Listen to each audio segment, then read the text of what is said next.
Hello wrestling fans, the Wrestling Wizard here and welcome to another video. And finally there is something noteworthy in WWE.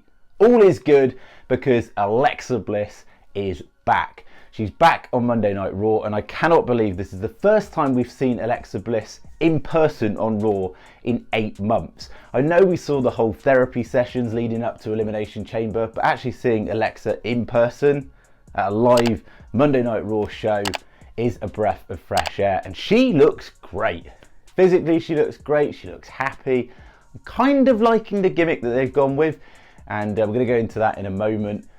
The only thing that was slightly negative is the announcer announcing Alexa Bliss as the opponent for Sonya Deville. They could have just kept the surprise, and when the Spiteful theme hit, the crowd would have popped a little bit harder, but it's safe to say the crowd did still pop. It was still a strong reaction for Alexa. So WWE, please listen to the audience and push Alexa Bliss to the moon coming forward. Or moving forward, should I say.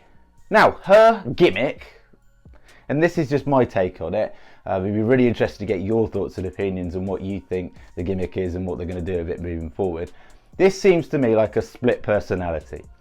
This is kind of like the Lily side crossed with the goddess version.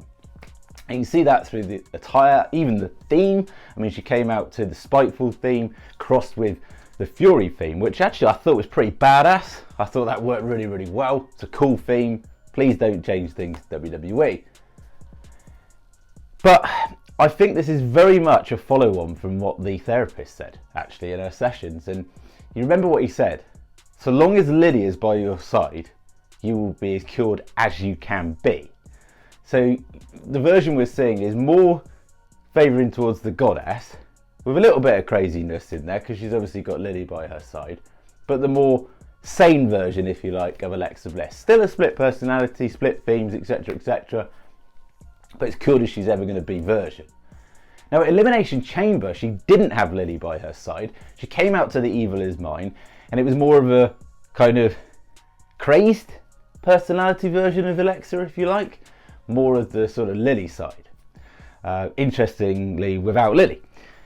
So I kind of feel that WWE are going down this route, this split personality, and dependent on whether she has or doesn't have Lily by her side, will have different sort of implications. Now in terms of going forward with Alexa Bliss, I'm happy if they just keep her in the mid card for now, so long as she's winning. As long as she gets W's, because this hasn't been a theme in recent times of Alexa Bliss, losing unnecessarily or not following on storylines from previous. And so long as she keeps winning, that's fine. My personal favourite booking scenario would be she actually wins the Money in the Bank briefcase match, because she's got a history of winning that. And she's won that before, of course, cashing it in on the same night.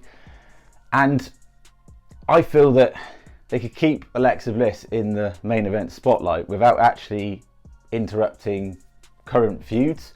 So for example, you could have Rhea Ripley versus Bianca Belair, and that could be a feud that could go on and on and on. But in the background, you've got Alexa teasing the briefcase, teasing the fact that at some point she could cash in. I don't think Bianca's going to lose the title for a long period of time. And it makes sense for Alexa to win the briefcase, because the last time we saw Alexa Bliss in a premium event, the Elimination Chamber, she lost to Bianca Belair. So there's history, there's a story there, there's something you can follow on. Now, again, this is just me being in fantasy land, but we can't ignore this, and I will do a separate video on this at some point. The teases with the Fiend, Pat McAfee mentioning the Fiend because someone was dressed up as the Fiend in the front row. Can't ignore that.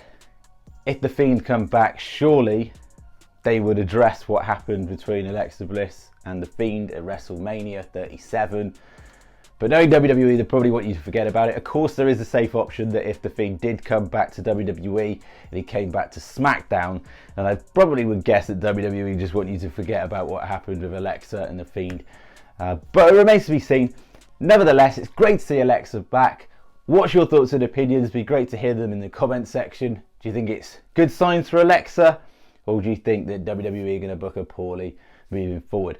Remains to be seen, but I'm excited. Thank you so much for watching the video. Be really appreciative if you can like the video, share the video, subscribe if you're new, and we'll see you in another video.